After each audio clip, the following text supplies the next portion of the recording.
فقہ علم الکلام اور تصوف سے الگ کر کے، آمیزش سے الگ کر کے اس کو لکھا گیا ہے، تو کیا ہماری علمی روایت میں یعنی علماء کرام نے اس نوعیت کا کام پورے اسلام پر، پورے دین پر، جیسے کہ آپ نے میزان میں بتایا،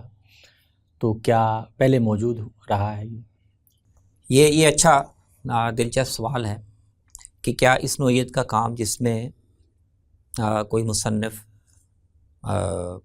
قرآن اور سنت اور حدیث صرف اسی تک محدود رہتے ہوئے دین کو واضح کرنے کی کوشش کرے، تو ایک لحاظ سے یہ اتنا معروف یا اتنا مقبول اسلوب نہیں ہے، کیونکہ عام طور پر دین کی جو شرح و وضاحت کی جاتی ہے، چاہے وہ اعتقادات کے دائرے میں ہو، تو وہ بنیادی طور پر جو علم کلام کی روایت ہے اس پر مبنی ہوتی ہے، یا شریعت کی وضاحت کی جاتی ہے تو وہ کسی نہ کسی فقہی مسلک یا مذہب کے نتائج فکر پر مبنی ہوتی ہے، اور جو تزکیے کی یا اخلاق کی تربیت کی گفتگو ہے وہ عام طور پر علم تصوف پر مبنی ہوتی ہے۔ لیکن میرے خیال میں کافی حد تک اگر اس کتاب کی مماثلت اگر ہم دیکھ سکتے ہیں کہ کسی ایک کتاب میں اس کا اہتمام کیا گیا ہو، تو وہ شاہ ولی اللہ رحمہ اللہ کی حجت اللہ البالغہ، یعنی اس پہلو سے کہ انہوں نے بھی اس میں جو دین بیان کیا ہے، تو جیسے اس کتاب میں اس کا ایک حصہ ہے جو اصولی مباحث کے لیے وقف ہے، یعنی اس دین کو ہم نے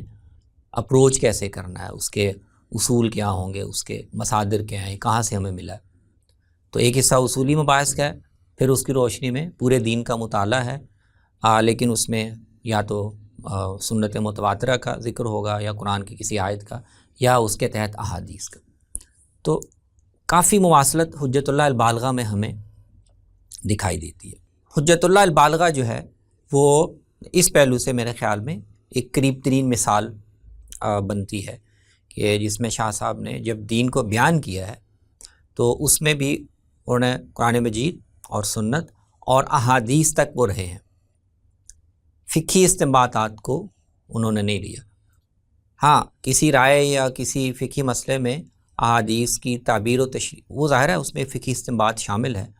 لیکن وہ یعنی نصوص سے اور جو متواتر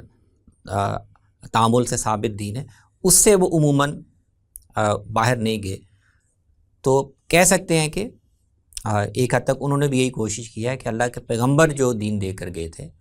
قرآن اور سنت اور احادیث کی روشنی میں، اس کو ایک فریم ورک میں رکھ کر اس کو بیان کیا جائے۔ تو ایک لحاظ سے غامدی صاحب نے بھی اس کتاب میں اسی طرح کی کوشش